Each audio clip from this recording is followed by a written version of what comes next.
cum Harrius bludgerum alia mutaret, qui contortus sumo cum periculo praeter caput volitabat, res accidit. Scoparum manubrem repente modo terribili in latus inclinatum est.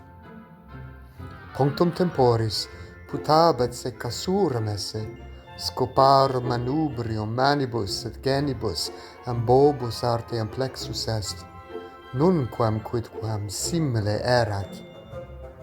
Accidit russus, scoparum manubrium ut videbatur, eum deicere conabatur, sed non erat nimme duomilia, repente constituere rectorem edicere.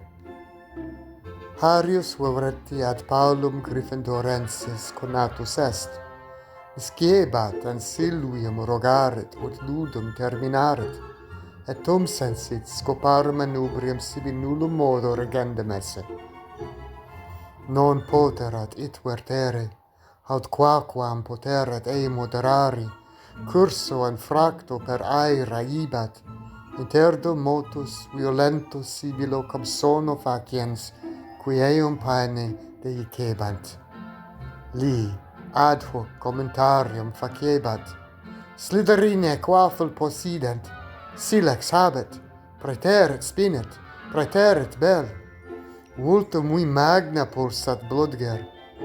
Spero nas fractum esse, docabor modo, professor, Slytherinae quaffel in calcam impellunt, eheu.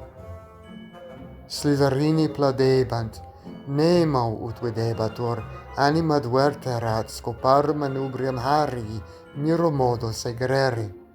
Lente eum altius saludo farebat, cursu spastico et fluxuoso.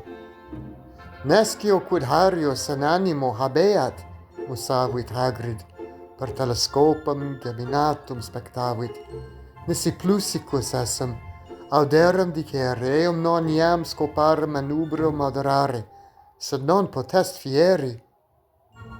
Subito digitis sublatis spectatores ubique per foros Harrium demonstrabant, manubrium scoparum iterumque convolvi coiperat, ipso vix incidente.